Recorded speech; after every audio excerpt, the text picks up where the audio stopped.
کچھ لوگ ہیں جو ذرا مہنگا تو بیچتے ہیں لیکن وہ بھی کیا کرتے ہیں، کچھ نے ساری زندگی کا لطف پایا اور بس۔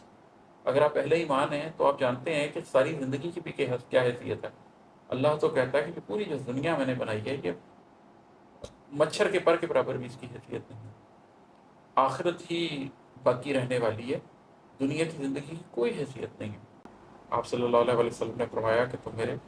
دانے ہاتھ پہ سورج اور بائیں ہاتھ پہ چاند بھی لا کے رکھ دو تو بھی میں جو کام کرنے کے لیے اللہ نے مجھے چنا ہے وہ کام کرنا نہیں چھوڑوں گا۔ یہی سنت رسول اللہ صلی اللہ علیہ وسلم ہے۔ بسم اللہ الرحمن الرحیم۔ امید ہے کہ آپ سب لوگ خیریت سے ہوں گے۔ میں اپنی کتاب کیمیا گر کی مختلف نظمیں اور غزلیں اس وقت آپ لوگوں کے سامنے ریکارڈ کروا رہا ہوں اور اس کے اوپر ڈسکشن چل رہی ہے۔ آج جو نظم میں آپ کو سنانے لگا ہوں اس کا عنوان ہے قیمت نفس۔ حضرت علی رضی اللہ تعالیٰ عنہ کا ایک قول ہے کہ نفس انسانی کی کم سے کم قیمت جنت ہے، مطلب جنت سے کم کے اوپر ہمیں اپنے نفس کو بیچنا نہیں چاہیے۔ لیکن جب ہم معاشرے کے اوپر دیکھتے ہیں، خصوصاً آج کے معاشرے پہ، یہ جو آخر الزمان کی سوسائٹی ہے اس کے اوپر دیکھتے ہیں تو ہم دیکھتے ہیں کہ ایک میٹیریلزم کا دور ہے اور ہر شخص کی کوئی نہ کوئی قیمت ہے۔ وہ انگلش میں کہتے ہیں کہ few people have the virtue to withstand the highest bidder۔ بہت تھوڑے لوگ ہوتے ہیں جن میں یہ قابلیت ہوتی ہے کہ وہ جو ہائیسٹ بڈر ہوتا ہے، سب سے زیادہ قیمت دینے والا ہوتا ہے، اس کے سامنے بھی کھڑے ہو سکتے ہیں۔ ادروائز ہر شخص نے کوئی نہ کوئی قیمت مقرر کی ہوتی ہے جس کے اوپر وہ اپنے نفس کو بیچ دیتا ہے۔ کوئی شخص پیسے پہ بیچ دیتا ہے، کوئی شہرت پہ بیچ دیتا ہے، کوئی عورت پہ بیچ دیتا ہے، کوئی اولاد کے لیے بیچ دیتا ہے، کوئی رشتوں کے لیے بیچ دیتا ہے، کوئی خوشیوں کے لیے بیچ دیتا ہے۔ تو ایک طرح سے اس پورے شہر کے اندر ایک میلہ لگا ہوا ہے، ایک بازار سجا ہوا ہے اور اس بازار کے اندر ہر شخص اپنے نفس کی کوئی نہ کوئی قیمت چکا رہا ہے۔ تو یہ جو نظم ہے قیمت نفس، یہ اسی تناظر میں ہے کہ سوسائٹی میں کیا ہو رہا ہے، اور اگر کوئی بچنا چاہے تو وہ کیسے بچے گا، اس کی کیا سوچ ہوگی اور کتنی قلیل مقدار میں ہوں گے وہ لوگ۔ قیمت نفس، نفس انسانی کی قیمت لگ رہی تھی شہر میں، نفس انسانی کی قیمت لگ رہی تھی شہر میں، ہر زن و مردم کھنچا آیا بڑے بازار میں، خواہشوں کی پوٹلی لایا بھرے بازار میں، دل امیدوں سے بھرے کیا مول لگتا ہے بھلا، رہ گئے گر بن بکے یہ خوف تھا افکار میں۔ تب شہر کے اندر نفس انسانی کی ایک قیمت لگ رہی ہے، ایک بازار سجا ہوا ہے جس میں انسان کے نفس کو خریدا جا رہا ہے۔ شیطان اپنا ہر حربہ اختیار کر رہا ہے اور نفس انسانی اس کے اندر شریک ہو رہا ہے۔ ہر زن و مردم کھنچا آ رہا ہے بڑے بازار میں، جو ایک مین مارکیٹ کے اندر خرید و فروخت ہو رہی ہے، اس میں مرد عورت سب اس کی طرف کھنچ رہے ہیں، سب اپنا اپنا نفس بیچنا چاہتے ہیں۔ خواہشوں کی پوٹلی لایا بڑے بھرے بازار میں۔ وجہ کیا ہے کہ ہر شخص کی کچھ خواہشیں ہیں جو خاص طور پر اس معاشرے میں، اس پوسٹ ماڈرنزم کے دور میں،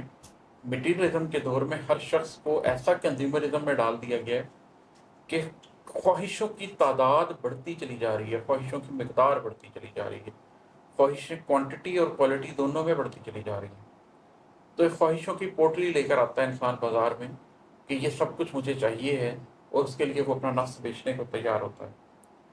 دل امیدوں سے بھرے کیا مول لگتا ہے بھلا، کہ دل میں ایک امید ہوتی ہے کہ میرے نفس کی آخر کیا قیمت لگ سکتی ہے، اگر میں اپنے آپ کو بیچوں تو کتنے میں بیچ سکتا ہوں۔ اور رہ گئے گر بن بکے یہ خوف تھا افکار میں، اور سوچوں میں خوف کیا ہے کہ اگر ہم نہ بک سکیں، اگر ہماری بولی نہ لگ سکی، اگر اس بولی کے اندر ہمارا ریٹ کم لگ گیا تو کیا ہوگا۔ کوئی اپنے دن کی کاوش کا نتیجہ مانگتا، کوئی اپنے رت جگہوں کا دام اچھا چاہتا، کوئی ارزاں بیچنے آیا تھا دنیا اور دین، کوئی مہنگا چاہتا تھا نرخ اپنی ذات کا۔ اب اس سارے کھیل میں کوئی شخص ہے جس نے سارا دن کوشش کی ہوتی ہے، اور وہ اس کوشش کے کاوش کے نتیجے میں کچھ چاہ رہا ہوتا ہے۔ وہ سمجھتا یہ ہے کہ وہ اپنی محنت کا پھل چاہ رہا ہے، لیکن وہ اپنی کاوش کا جو نتیجہ چاہ رہا ہوتا ہے اس میں وہ محنت کے ساتھ ساتھ اپنا نفس بھی دے رہا ہوتا ہے۔ مثلاً ایک شخص جس نے 9 to 6 بڑی محنت کی ہے سارا سال، لیکن اب وہ اپنے باس کے سامنے پروموشن کے لیے ایسے بیٹھا ہوا ہے کہ وہ شرک کی حدوں کو چھونے لگ گیا کہ جیسے اسی شخص نے مجھے سب کچھ دینا ہے، وہ اپنے نفس کی بولی لگا کر بیٹھا ہوا ہے، لیکن وہ کہہ یہ رہا ہے کہ میں اپنے دن کی کاوش کا نتیجہ مانگتا ہوں۔ کوئی اور شخص ہے جس نے اس مٹیریلزم کے، اس کنزیومرزم کے دور کے اندر اسی کھیل کو فروغ دینے کے لیے بہت محنت کی ہے، شر کے اس کھیل کو دانستہ یا نادانستہ پھیلانے میں بہت محنت کی ہے، اور وہ یہ چاہتا ہے کہ میری اس کاوش کا مجھے نتیجہ ملے۔ کوئی اپنے رت جگہوں کا دام اچھا چاہتا، کسی نے یہی کاوش دن کو کی ہوتی ہے تو کسی نے اپنی راتیں لگائی ہوتی ہیں، مڈ نائٹ آئل برن کیا ہوتا ہے۔ کسی اچھے یا برے کام کے لیے اپنی راتوں کو لگانے کے بعد وہ شخص چاہتا ہے کہ اس کو انعام ملے، اس نے اپنا نفس اس چیز کے پیچھے بیچ دیا ہے۔ کوئی ارزاں بیچنے آیا تھا دنیا اور دین، کوئی مہنگا چاہتا تھا نرخ اپنی ذات کا، کوئی سستا بک جاتا ہے، وہ اپنی دنیا بھی سستی بیچ دیتا ہے، وہ اپنا دین بھی سستا بیچ دیتا ہے، آخرت بھی سستی بیچ دیتا ہے، چھوٹی چھوٹی چیزوں کے پیچھے اپنی آخرت کا سودا کر دیتا ہے۔ کوئی شخص یہ شعور تو رکھتا ہے کہ جو میں بیچ رہا ہوں وہ بہت مہنگا ہے، لیکن بیچنے سے ہٹتا نہیں ہے، بیچنا وہ بھی چاہتا ہے، وہ صرف یہ چاہتا ہے کہ نرخ زیادہ لگے۔ اگر میں اپنی آخرت کا سودا کر رہا ہوں، اگر میں اپنی دنیا کا سودا کر رہا ہوں، تو مجھے وہ قیمت مل جائے جو اس سودے کے اہل ہو، جو اس سودے کے قابل ہو۔ کچھ قلم کے زور پر سودا گری کرتے رہے، کچھ بھرم کے طور پر کوزہ گری کرتے رہے، کچھ کو اپنے زور بازو کا صلہ درکار تھا، کچھ کو لگتا تھا کہ سستا بیچنا بیکار تھا۔ قلم کے زور پر سودا گری کرتے لوگ تو ہمیں بہت نظر آتے ہیں۔ بہت سے شعراء ہیں جن کے قلم میں اللہ نے بڑی صلاحیت دی ہے، لیکن وہ پہلے بھی لکھتے تھے، بادشاہوں کے، رئیسوں کے قصیدے لکھتے تھے، اب وہ بڑے لوگوں کے قصیدے لکھتے ہیں۔ بہت سے لکھاری ہیں جن کے قلم میں بڑی طاقت ہے، لیکن آپ اخباروں میں ان کے آرٹیکلز پڑھیں تو پتہ چلتا ہے کہ کس کس طرح کی فنڈنگ کے اوپر کس کس طرح کے نریٹیوز لوگوں کو بیان کیے جاتے ہیں۔ بہت سے مصنف ہیں جو وہ لکھتے ہیں جو مارکیٹ خریدنا چاہتی ہے، جو مارکیٹ کی ڈیمانڈ ہوتی ہے، تو قلم کے زور پر کچھ لوگ سودا گری کرتے ہیں، کچھ بھرم کے طور پر کوزہ گری کرتے رہے۔ کچھ لوگ اپنا بھرم رکھنا چاہتے ہیں، وہ دکھانا تو یہ چاہتے ہیں کہ ہم کوزہ کر رہے ہیں، ہم تو مٹی سے کچھ تشکیل دے رہے ہیں، ہم تو کچھ تخلیق کر رہے ہیں، لیکن یہ انہوں نے ایک بھرم رکھا ہوتا ہے، وہ چھپا کر اپنے نفس کو بیچ رہے ہوتے ہیں۔ دکھانے والے کو یہ دکھاتے ہیں کہ وہ بہت چھوٹے پیمانے پہ کام کر رہے ہیں، بہت چھپ کے کام کر رہے ہیں، وہ بہت خدمت کر رہے ہیں، لیکن در حقیقت وہ بھی خدمت نہیں کر رہے ہوتے، بلکہ ان کا بھی کوئی نفس ان کو کچھ سکھا رہا ہوتا ہے اور اس رستے پہ چلتے ہیں۔ کچھ کو اپنے زور بازو کا صلہ درکار تھا، کچھ لوگوں کو یہ لگتا ہے کہ انہوں نے جو ہمت کی ہے، جو محنت کی ہے ساری زندگی، اس کے بدلے اب ان کا حق بنتا ہے کہ دنیا انہیں کچھ دے، چاہے اس کے بدلے انہیں اپنے اندر کی ذات کا سودا کرنا پڑے۔ وہ صرف باہر کی آنکھ سے دیکھ رہے ہوتے ہیں، باہری آنکھ سے ہی سب کچھ سمجھ رہے ہوتے ہیں، جو دجل کی آنکھ ہے، دجال کی ایک آنکھ ہے، صرف ظاہری آنکھ، اس کی باطن کی آنکھ نہیں۔ کچھ کو لگتا تھا کہ سستا بیچنا بیکار تھا، پھر کچھ ایسے بھی لوگ ہوتے ہیں جن کو یہ لگتا ہے کہ ٹھیک ہے، ہم نفس کا سودا تو کریں گے لیکن سستا نہیں بیچیں گے۔ وہ پھر اپنے نرخ بڑھاتے رہتے ہیں، بڑھاتے رہتے ہیں، بڑھاتے رہتے ہیں، جب تک ان کو ایسا شخص نہیں ملتا جو وہ قیمت دے سکے، اور پھر وہ جو ہائیسٹ بڈر ہوتا ہے اس کو وہ ود اسٹینڈ نہیں کر سکتے۔ یہ مختلف حوالے سے میں نے مختلف آپ کو رخ دکھائے ہیں کہ کس طریقے سے نفس انسانی کی قیمت لگ رہی ہوتی ہے۔ شہر میں ہر آدمی کی کچھ نہ کچھ قیمت لگی، شہر میں ہر آدمی کی کچھ نہ کچھ قیمت لگی، شہر میں ہر شخص نے بیچی متاع جان و دل، کچھ نے گنتی کے دنوں کا سکھ کمایا اور بس، کچھ نے ساری زندگی کا لطف پایا اور بس۔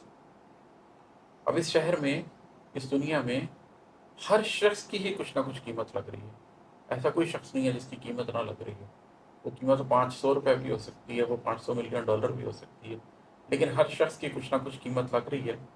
اور اس کے بدلے میں شہر میں ہر شخص نے بیچی متاع جان و دل۔ لوگوں کو لگتا ہے کہ ہم نے کچھ اور بیچا ہے، جیسے میں نے پیچھے ذکر کیا ہے کہ کسی کو یہ لگتا ہے کہ دن کی کاوش کا نتیجہ ہے، کسی کو لگتا ہے رت جگہوں کا دام ہے،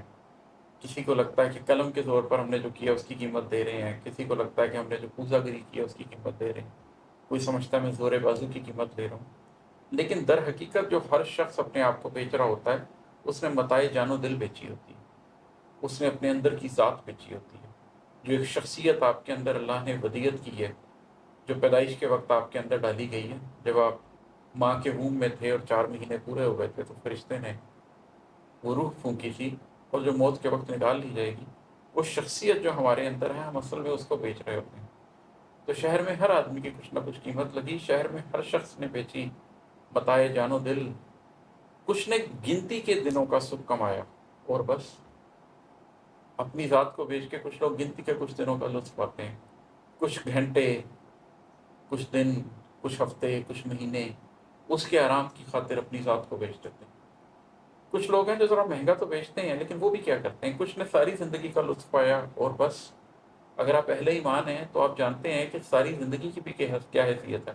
اللہ تو کہتا ہے کہ پوری جو دنیا میں نے بنائی ہے یہ مچھر کے پر کے برابر بھی اس کی حیثیت نہیں ہے، آخرت ہی باقی رہنے والی ہے، دنیا کی زندگی کی کوئی حیثیت نہیں ہے۔ تو اگر آپ نے پوری زندگی کا لطف بھی پا لیا، اگر آپ نے تمام زندگی بھی فائدہ اٹھا لیا ہے، تو بھی بس یہ بھی سستا سودا تو نہیں کیا آپ نے، یہ بھی آپ نے بہت مہنگا سودا کیا۔ تو شہر میں ہر آدمی کی کچھ نہ کچھ قیمت لگی، شہر میں ہر شخص نے بیچی متاع جان و دل، کچھ نے گنتی کے دنوں کا سکھ کمایا اور بس، کچھ نے ساری زندگی کا لطف پایا اور بس۔ اٹھ گیا ایک شخص اس بازار سے کنگال کی، جان بیٹھا نفس کی قیمت ہے گویا چال ہی، ایک تنہا آدمی تھا جس کی یہ حالت رہی، نفس انسانی کی قیمت کم سے کم جنت رہی۔ ایسے میں اس بازار میں جس میں ہر شخص کی بولی لگ رہی ہے اور ہر شخص بک رہا ہے، کوئی سستا بک رہا ہے، کوئی مہنگا بک رہا ہے، کوئی ڈائریکٹ بک رہا ہے، کوئی انڈائریکٹ بک رہا ہے، کوئی بتا کے بک رہا ہے، کوئی چھپا کے بک رہا ہے، اس میں ایک شخص اس بازار سے اٹھ گیا کنگالی، اس نے اپنے آپ کو نہیں بیچا۔ اس نے کہا کہ اگر مجھے دنیا کا مال و متاع نہیں بھی ملتا تو کوئی بات نہیں، میں غریب ہی اچھا ہوں، میں کنگال ہی اچھا ہوں۔ کیوں؟ کیونکہ جان بیٹھا نفس کی قیمت ہے گویا چال ہی۔ اس شخص کو یہ بات کی سمجھ آ گئی کہ نفس کی جو قیمت ہے کہ ایک چال ہے، کوئی بھی قیمت لگ جائے نفس کی، وہ اتنی نہیں ہے، پوری دنیا بھی دے دی جائے آپ کو پوری دنیا کی بادشاہت بھی دے دی جائے، یا 8 ارب لوگ آپ کے آگے جھک جائیں اور آپ کو بادشاہ تسلیم کر لیں، تو بھی یہ ایک چال ہی ہے۔ ایک تنہا آدمی تھا جس کی یہ حالت رہی، بس ایک شخص تھا جس نے اپنے آپ کو بچا لیا، نفس انسانی کی قیمت کم سے کم جنت رہی۔ اس ایک شخص کے لیے یہ بات درست ہو گئی کہ اس کو پتہ لگ گیا کہ نفس بیچوں گا تو جنت کے لیے بیچوں گا، اس سے کم کے لیے میں اپنے نفس کو نہیں بیچوں گا، میں اس کی قیمت نہیں لگنے دوں گا۔ اس کے لیے نفس انسانی کی قیمت کم سے کم جنت ہی رہی۔ یہی ایک پیغام ہے اس لفظ میں آپ سب لوگوں کے لیے بھی، کہ دنیا بکے گی، آپ کے ارد گرد ہر کوئی اپنے نفس کو بیچے گا، اپنی متاع جان و دل کو بیچے گا، اپنے ہنر کو بیچے گا، اپنی زبان کو بیچے گا، اپنے قلم کو بیچے گا، اپنی ذات کو بیچے گا، اپنی روح کو بیچے گا۔ لیکن آپ کو اس ایک شخص سے انسپائریشن لینی چاہیے جس نے یہ نہیں کی۔ نبی کریم صلی اللہ علیہ وآلہ وسلم کو جب کہا گیا کہ آپ کو سب دے دیا جائے گا، طاقت چاہیے تو آپ کو سردار بنا دیتے ہیں، پیسہ چاہیے تو آپ کے سامنے لا کے حاضر کر دیتے ہیں، عورتیں چاہیے ہیں تو چن لیجیے جو آپ کو عورتیں پسند ہیں، آپ کو دے دی جائیں گی۔ آپ صلی اللہ علیہ وآلہ وسلم نے فرمایا کہ تم میرے دانے ہاتھ پہ سورج اور بائیں ہاتھ پہ چاند بھی لا کے رکھ دو، تو بھی میں جو کام کرنے کے لیے اللہ نے مجھے چنا ہے وہ کام کرنا نہیں چھوڑوں گا۔ یہی سنت رسول اللہ صلی اللہ علیہ وآلہ وسلم ہے۔ اور آپ کو، مجھے، ہم میں سے جس شخص کو بھی یہ بات سمجھ آ جائے کہ چاہے پورا شہر بک جائے، ہم نے اپنے آپ کو نہیں بیچنا، ہمارے نفس کی کم سے کم قیمت جنت ہونی چاہیے، اور انشاءاللہ تعالی ہمارے نفس کی کم سے کم قیمت جنت ہی رہے گی۔ اشہد ان لا الہ الا اللہ وحدہ لا شریک لہ واشہد ان محمد عبدہ ورسولہ۔ بہت شکریہ۔